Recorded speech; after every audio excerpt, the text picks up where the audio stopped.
Put a finger down if someone in your life makes you miserable more often than not. Put a finger down if every time you spend time with that person, you feel emotionally, psychologically, and otherwise drained. Put a finger down if you feel not good enough. Put a finger down if you've ever questioned your own sanity. Put a finger down if you've ever described yourself as feeling emotionally numb or dead inside or something like that. Put a finger down if someone in your life makes you feel like you don't matter or like you're not as important as they are or as important as other people are. Put a finger down if that person has made you feel shocked or overwhelmed or outraged by their behavior. Put a finger down if you're always putting that person's needs before your own because you're scared of what that person will do if you don't. Put a finger down if you sometimes feel tired or stuck or almost paralyzed, like you can't do anything at all. Put a finger down if this person has ever made you isolate yourself from people in your life because it was too stressful to have them in your life at the same time as this person. For the average toxic narcissist, the discard is going to lead to the sort of out of sight, out of mind phenomenon. They don't see you as a whole person, but rather as an extension of themselves. Their perception of relationships isn't the same as yours or mine because they see previous relationships in a similar way to technology. I've often talked about how narcissists think of love like a cell phone. And what I mean is that their perception of relationships isn't exactly like ours. They kind of see it like a smartphone. So when you first get a smartphone, you think it's awesome because it's new and it's shiny and it has all the good features, stuff you haven't seen before. But eventually it kind of slows down and it becomes obsolete. And then a newer, faster, better model comes out and you quickly upgrade. Maybe you miss a feature or two from the old phone, but you don't really dwell on it because the new phone is so much better. It's exactly how narcissists see relationships. Have you ever noticed how when you've been with a narcissist, you end up isolated? You end up with no one when all is said and done? There's a reason for this. It's because narcissists isolate you intentionally, whether they do so directly by forbidding you from seeing people, or they do so indirectly by messing with your head about those people, making you feel like those people are bad or wrong in some way. It turns out it wasn't you after all. You didn't push everybody away, not on purpose. Maybe you did because it was easier than dealing with the narcissist's anger, but it wasn't because you did something wrong. It was because you were tired, you were exhausted, you were emotionally fried, and you just couldn't take anymore. The narcissist did that on purpose. You were easier to control when isolated. After you get out of a relationship with a narcissist, inevitably you're going to feel like you've been traumatized. You're going to feel like you've just been through hell and back. And that's exactly how most of us feel in those moments. You feel confused, you feel lost, you feel hurt. You don't understand how you were so in love with that person in 1 minute, and then in the next minute, suddenly you're trash, and there's nothing that you can do to change their opinion. They might cheat on you. They'll definitely devalue you. They will humiliate you. And you'll find yourself going, how in the heck am I ever supposed to trust anybody again? Ever. You doubt yourself, you doubt your ability to judge other people, and maybe up to this point in your life you thought, I'm really good at understanding people. It's kind of one of my gifts. I thought that too. Narcissists aren't like other people. Anybody who's been in a relationship with a narcissist will feel me on this one. You are dealing with someone who's not a standard human being. They don't have the same kinds of emotions. They most definitely do not have the same kind of empathy as normal people. A narcissist once told me that they felt insecure in conversations where they were being shown up. So they would find a pain point for the person they were talking to and poke at them. So this way they could sort of win the conversation. Narcissists also have a way of using drama or anxiety-inducing behavior to get your attention. So if they feel like you're not paying close enough attention to them, they're going to do something crazy. Now, back in the 1960s, Dr. Stephen Karpman documented something called the Karpman drama triangle. And there are three basic roles in this triangle. They are victim, persecutor, and rescuer. The worst part is you won't know when they choose to play which role, so at any given time, you're going to be walking on eggshells.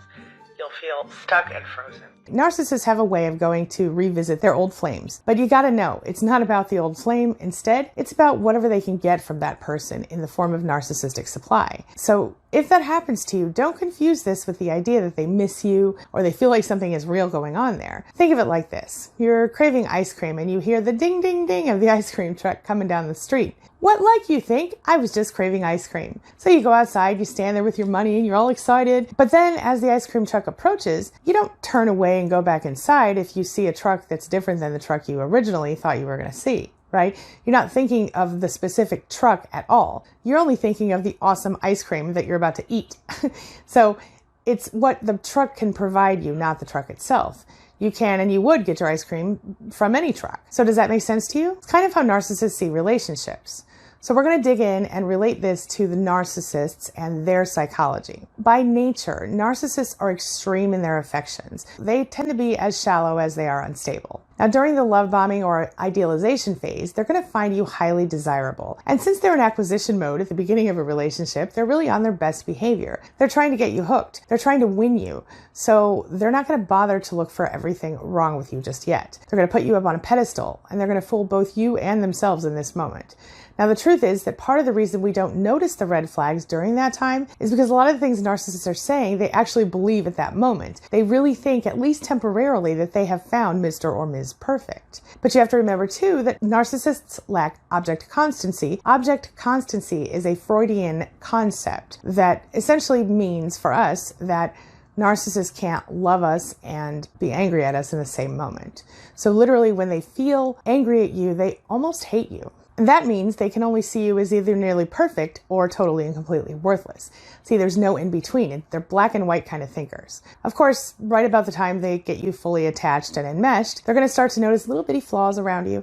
Nothing big, just enough to help them recognize that, oh my gosh, this is a human and not like a perfect being. Of course, now that they've got you in their clutches, they're going to see you as a sort of object or a trophy, if you will. While this is going to feel super awesome at first, it almost feels too good to be true, you're going to notice pretty quickly that it actually is the idealization or love bombing phase, and it will end painfully and abruptly as the discard phase comes up. This is around the time the narcissist will get bored, and their feelings seem to go kind of from fire to ice. They'll suddenly become the most critical person you've ever met. Now, it might start subtly at first. You'll get a veiled insult or something, and before you know it, you become the target of pretty horrific psychological abuse. Most narcissists don't have really good relationships, and once they have you, they're almost going to feel like they don't want you anymore. But of course, if they lose you, as you know, they go into hoovering mode a lot of the time. Suddenly, they're going to need to be with you again. Nothing will stand in their way. The chase resumes, and guess what?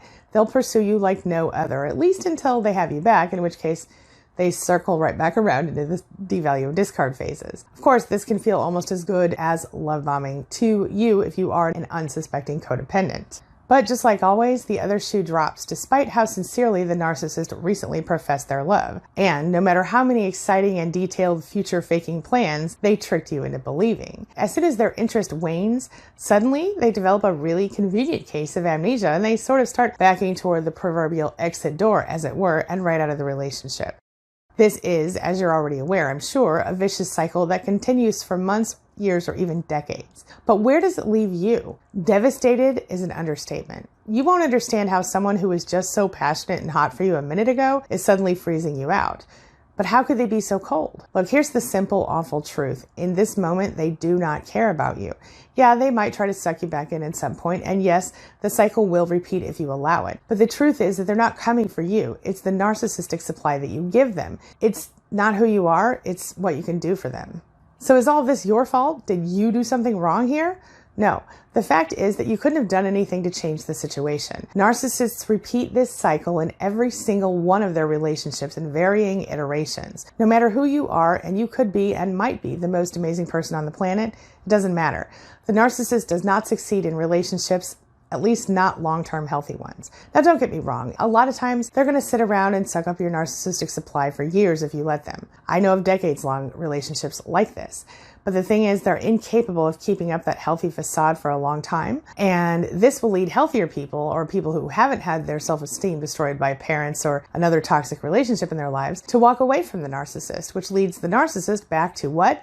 A more reliable form of supply. Maybe that's you. Going through these cycles of intermittent reinforcement, which is ongoing punishment and reward, sprinkled with tiny crumbs of affection here and there to keep you hooked, well, that's going to cause the trauma bond to make you feel almost like an addict who has gone cold turkey on their drug of choice when the narcissist is no longer in your life. So have you ever found yourself wishing the narcissist would regret losing you, or wanting them to miss you once you are gone? See, the narcissist's selfish manipulative behavior has led us to spend a lot of time trying to figure out how to fix our broken relationships. And a lot of times we feel that way even when we're still in these relationships. And even if we recognized that something was just kind of off about it, or that we were dealing with a toxic relationship during the relationship, we might have either second-guessed ourselves, doubted ourselves, or blamed ourselves, or some combination of all three, thanks to the ongoing invalidation and manipulation that we suffered at the hands of the narcissist. We find ourselves trying to figure out exactly what happened, and we try to understand why. We want to know how much of it was really our fault,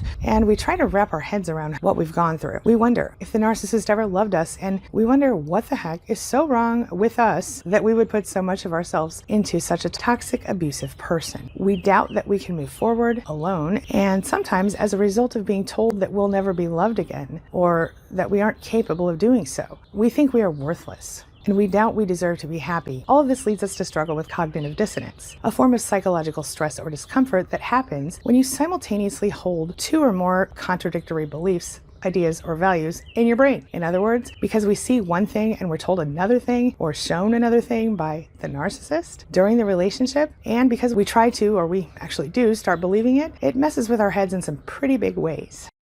Ever notice how narcissists have this way of just kind of not telling the whole story? They tell the part that makes you look bad and the part that makes them look good, and they might twist a fact here and there, but they never tell the whole story. You experience this? Let me know. On the plus side, they're really predictable. They seem like they follow the same relationship patterns again and again and again. They go through the same cycle, which looks like love or idealize, devalue, discard, hoover, where they suck you back in and back again. This can happen time and time again in the same relationship, or it can happen repeatedly throughout this narcissist's life in many different relationships, and often concurrently with other relationships. A lot of survivors ask me if they have to tell the narcissist that they want to go no contact. The fact is, it's pretty much up to you. If you have kids together, you might remain in contact until the kids are adults, and even then you can stop communicating with the narcissist on anything outside of the children. Personally, while I don't think you owe them an explanation and you're under no real ethical obligation, a lot of survivors just want me to tell them to avoid the possibility of added drama. Now, while it doesn't always help, it could in some cases. It might be best to let them know via text, email, or snail mail. I wouldn't suggest telling them in person, as you'll only end up being talked out of it or suffering more abuse. In either case, it won't end well.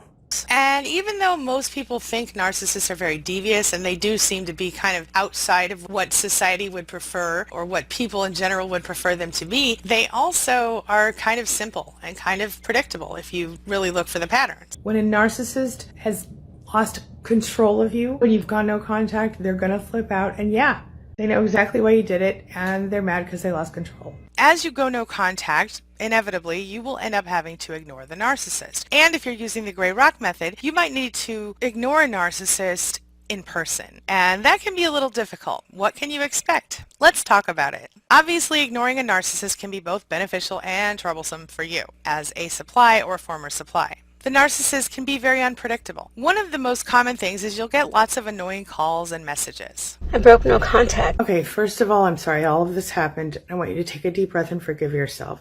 You have to remember your brain, your body, it's working against you here, right? Don't forget, we all go through this at some point. Don't beat yourself up. Just stand up and get back on track. Because listen, here's the thing. No matter what happens, you will get through this. You can get through this. You're strong. You're beautiful. You've got this. Don't beat yourself up. You just experienced a hoover, and what you're dealing with here is someone who needed something. They needed supply from you, and she got it, right? But you learned, you saw, you remembered. Write this down. Write down how you feel. Write it in excruciating detail to help you remember next time she tries this.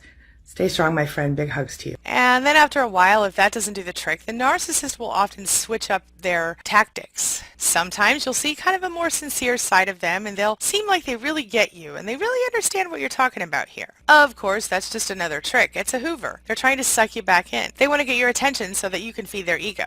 Now, when you keep ignoring them, things could get a little rough after a while. You might find yourself dealing with social media stalking, real-life stalking, and a lot more. Narcissists might ask their friends to hound you on social media, or flying monkeys, as it were, or just ask them to ask you to talk to them. They might ask their family members to do the same thing. Like I said, they might call you all the time. I've heard people talk about being called up to 150 times a day. And of course, if they do get a hold of you, a lot of times they're going to just continue on from an old conversation or a previous conversation and act like nothing really happened. Of course, they might also go off on a rant and accuse you of doing all the things they've done or of sleeping with other people or whatever. They might start a smear campaign or verbally attack you, calling you names and cutting you down as a person. Maybe they'll start messaging your friends or your family members to find out where you're at and what you're up to. Of course, if they find a new partner, they're definitely going to shove that in your face, a new source of narcissistic supply. They'll do this by either sending them directly to you or posting them on social media and making sure you see them. Those are just two of the ways. They might also have a family member or a friend send it to you. It's ridiculous. They'll do all sorts of psychological manipulation in order to just make you come back or do what they want, or at least just pay attention to them. Because you have to remember, for narcissists, their main source of supply is attention. They might ignore you, they might profusely apologize over and over again, they might even express anger or regret. Bottom line though, you can't fall for it. The narcissist is looking for a fix. They're just like a drug addict in that way, and your supply is their drug.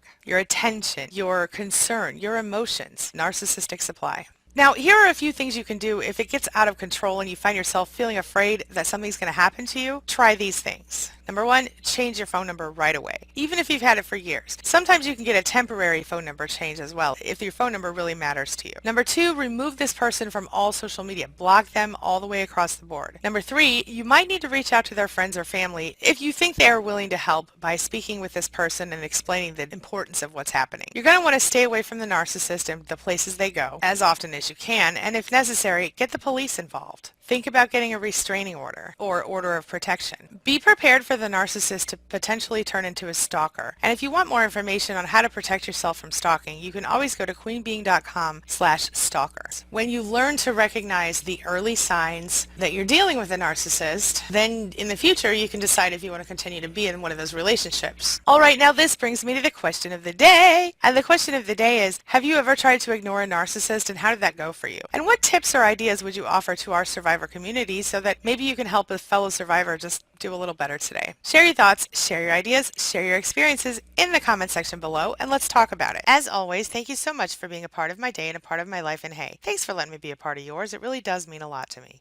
All right, now that's all I've got for you. But before I go, take a look at the videos I'm leaving for you right there and right there. And while you're here, hit that subscribe button so we can stay connected and continue on this healing journey together. I'll see you soon.